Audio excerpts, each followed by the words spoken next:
Ko te mihi tuatahi ke te atua nana nei ngā mea katoa. Ko te mihi tuaroa ki te whare etu nei tēnā koe. Apiti hono tātai hono te hunga mate ke te hunga mate.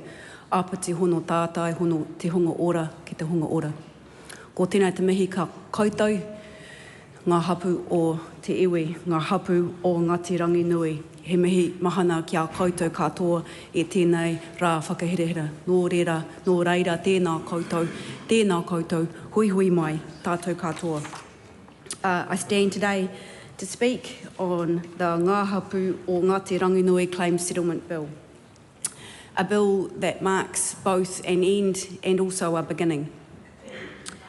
It marks the end of a long and painful chapter in a history that we need to acknowledge, and that is part of what we are doing today. It's also, I would like to think, and I hope, that it's a beginning in a new relationship between the Crown and Ngā Hapu o Ngati Ranginui. One grounded in acknowledgement, one grounded in redress, and also one grounded in a hope for a better future for both parties to this agreement. The suffering endured by Ngā Hapu o Ngati Ranginui was not incidental. It was not accidental, it was systemic. It was targeted and it was unjust. This is reflected accurately in the Waitangi Tribunal's report, Te Raupatu o Tauranga Moana. It lays out clearly the devastating impact of the Crown's actions. Actions that stripped over 290,000 acres of land from Hapu, undermined Hapu authority, and led to generations of marginalisation. These breaches of Te Tiriti o Waitangi, especially Article 2, which guaranteed tino rangatiratanga, were profound.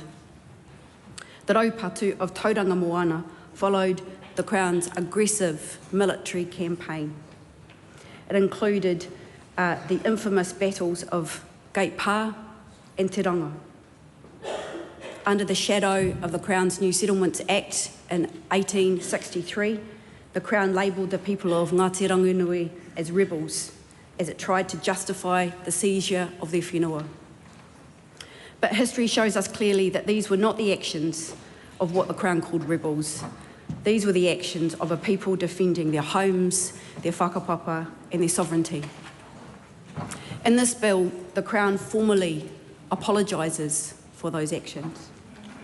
That apology is not symbolic.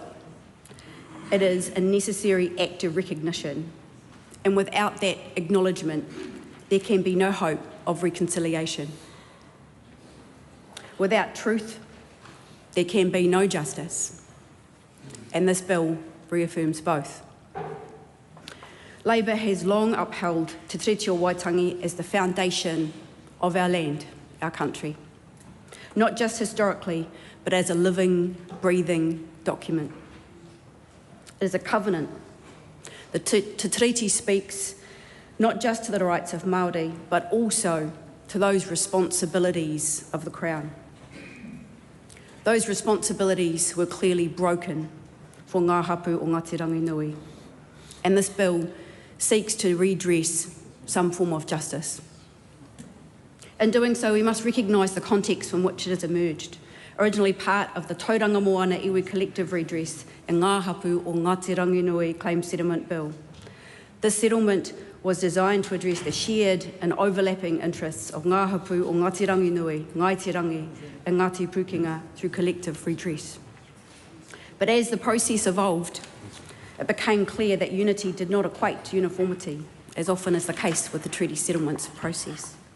Each iwi and hapu has its own kōrero, its own priorities, and its own pace.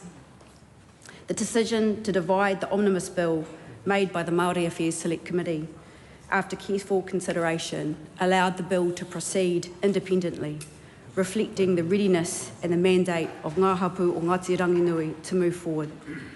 This was the right decision. No settlement should be delayed because of complexities elsewhere, and every hapu has the right to see its own journey to justice recognised on its own terms. This bill has been shaped by many years of negotiation and refinement. It reflects not just the endurance of ngā hapu o Ngati Ranginui, but also advice, advocacy and the courage of all those who have worked to bring it to this point in time. I would like to acknowledge the negotiators, those who worked in the Office of Treaty Settlements, and all of those whānau and individuals who have supported behind the scenes, whether it be preparing kai, organising papers, or doing all of the endless hours of work to bring this claim to this point in time. The treaty settlement process is far from perfect. It does not even equate to a drop in the bucket to what has been taken and lost. But I genuinely hope that this process paves a way of hope, opportunity for the next generation to take this land of ours and to make it into something that recognises who you are, what you can become, and what we can share together. Nō reira, he mihi mahana kia koutou e tēnei rā. Tēnā koutou, tēnā koutou, tēnā tātou katoa.